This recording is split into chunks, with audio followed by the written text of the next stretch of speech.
Woj, what do you think of my assessment there that the heir to Kobe, the guy that should be at the top of that list, is Kawhi Leonard?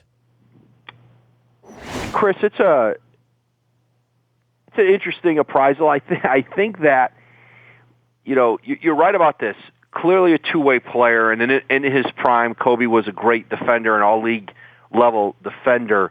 I think offensively, while Kawhi Leonard has become a dynamic two-way player, he is not the versatile offensive player. I think Kobe had more weapons, more ways to beat you than Kawhi does. Nobody imagined when the Spurs drafted Kawhi Leonard, they didn't imagine that he would evolve into this kind of offensive player. He was a non-shooter who's become, a very accurate three-point shooter, and clearly he's, along with LaMarcus Aldridge, the cornerstone guy for them. He'll never be certainly the dynamic personality that Kobe is. Nobody even knows what Kawhi sounds like because he doesn't talk. He doesn't even talk to his teammates. He just comes and he goes to work every day, and they love him. I always tease R.C. Buford. It was like you guys built him in your basement. He was the perfect Spur. He says nothing. He does everything. Yeah, I'm with you. He's not the dynamic player that Kobe was immediately out of high school. You saw that skills, but man, he works, and you know this, he works so hard at his game. I can see him developing a post game, averaging 25, 26, being in the MVP discussion every single year and winning. And that's what, Kobe is great because he was a back-to-the-basket player and he emulated Jordan, but Kobe won, and that's what made Kobe Kobe. No question. And Kawhi Leonard's in an organization, in a system there, where as long as R.C. Buford's there, certainly as long as Greg Popovich is there, they're going to have an opportunity to be very, very good. And, you've got, Spurs now are really certainly building around Kawhi Leonard and LaMarcus Aldridge going forward. And, they're the cornerstone guys of that organization. And that makes a big difference. To be seen as that elite level player, you've got to be in a place where, for most of your career anyway, nobody wins the entire way. Kobe showed that. It's organizations fall off, and even the great ones, the great organizations struggle to stay a contender every year. The Spurs have been able to do it. The Lakers did it for most of Kobe's tenure. That makes a big difference in this conversation, too, that you're winning. I want to get to the coaching jobs that are open, Woj, but I want to start with the coaching job that right now is not open, and that's in Los Angeles with the Lakers and Byron Scott. We've been hearing rumblings for a while that, the improbable scenario, at least it's seen that way at midseason, Byron Scott could be back as the head coach of the Lakers next year. Do you think the Lakers bring him back? And if they do, why? Well, it's trending that way now, Chris, but it can change because of the volatility of the ownership dynamic there in the Buss family. I reported, I guess it was yesterday, that Byron's got a Byron's got a team option on this year's deal. So the Lakers have to pick up the option. It's not a guaranteed. The third year and fourth year of his deals are not guaranteed. So they've got a decision to make. As of right now, I'm told that there's too much of a logjam. There's not enough consensus within the group there to make a change, and then then to go forward with trying to decide who that next that next coach would be. If they want to make a change, they've got to do it now if they want to get into a very competitive coaching environment right now where, Tom Thibodeau's available, Jeff Van Gundy's available, Scott Brooks is available. If they want a chance at one of those coaches, they've got to move quickly. So the longer they wait, the more it tells you they're not doing something. Now, that could change this afternoon with them. But as of yesterday, they weren't ready to make that move yet. And again, some of these elite coaches may go off the board relatively quickly, and the longer the Lakers wait here, they're going to get left out of having a chance because they would have a chance at Tom Thibodeau. They would have a chance at Jeff Van Gundy and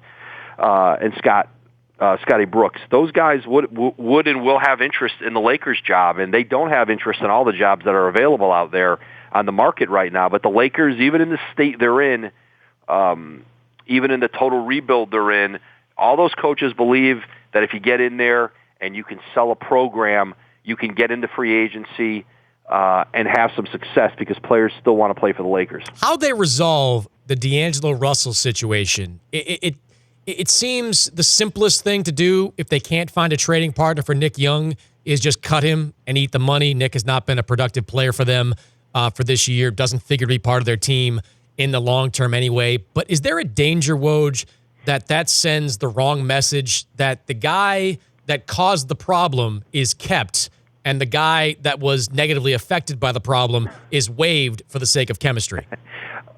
Chris, there are no messages in the NBA. There's no right message and there's no wrong message. It's who are we invested in, and they're invested in D'Angelo Russell. He's the number 2 pick in the draft from last year. He's the guy they want to build around, and he's the guy they have to make it easier for. So whether it's his fault or not his fault, clearly he's the one who made the mistake here. I think that they're going to clean this up by making it as easy as they can on him. I don't see a scenario where Nick Young is back with that team.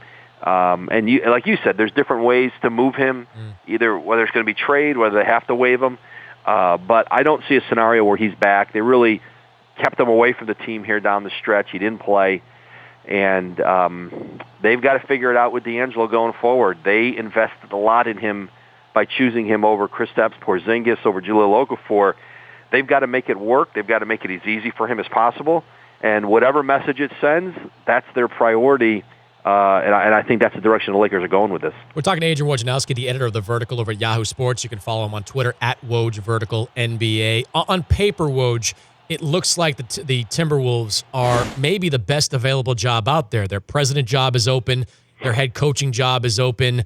It's a Minnesota market, but is there going to be a fight for that job? Will we see the top coaches actively seek it out, or something different? No, you're exactly right, Chris. And that is the job that all the coaches, the coaching agents are really focused on because of, listen, there's a great young core in Minnesota. There's some really good young pieces people like, but the coaches out there right now, potential executives who might go into the organization too, as in the front office. Karl Anthony Towns, they see Karl Anthony Towns as a future most valuable player in the NBA, is a guy you want to build everything around, his talent, his motor, his character.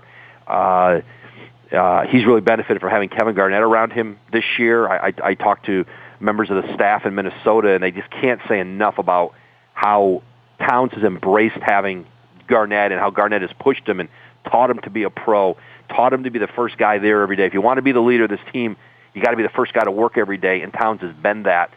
And so the question with Glenn Taylor to me is he willing to pay? Is he willing to pay the market price for Jeff Van Gundy, for Tom Thibodeau? And if he is, they did pay Flip Saunders in that $5 million a year range, and he had the dual titles of coach and president and was going to have an ownership stake. So if he's willing to do that, they're going to get who they want because from a talent point of view, I don't think the market matters. I think it matters a lot less to people than it ever has. They know you can win anywhere, and you're going to win with Karl Anthony Towns as your center. Before I let you go, Woj, the perception of Cleveland is that if this goes according to script, they get to the finals, they lose in the finals, we could see significant changes there. Is that perception close to reality, do you think? Is this an extremely important postseason for the Cavaliers? No, it is, Chris. And listen, we know how this goes. If they don't win, they're going to be scapegoats. And we know who the scapegoat's not going to be. It's not going to be LeBron James' fault. It's going to be, whether it's Kevin Love, Kyrie Irving, Ty Lue, there will be people to fall. There will be people to take the hit if they don't win it, and there'll be changes. You can be assured of that. And so they ran David Blatt out. He was the first fall guy. Now, who's the next one going to be? Is it going to be Kyrie? Is it going to be Kevin Love? Because there will be one. Great to visit with you, Woj. I appreciate the time. Chris, talk to you soon, man. That's Adrian Wojnarowski, NBA editor over The Vertical at Yahoo Sports. The Dan Patrick Show, weekday mornings on Audience.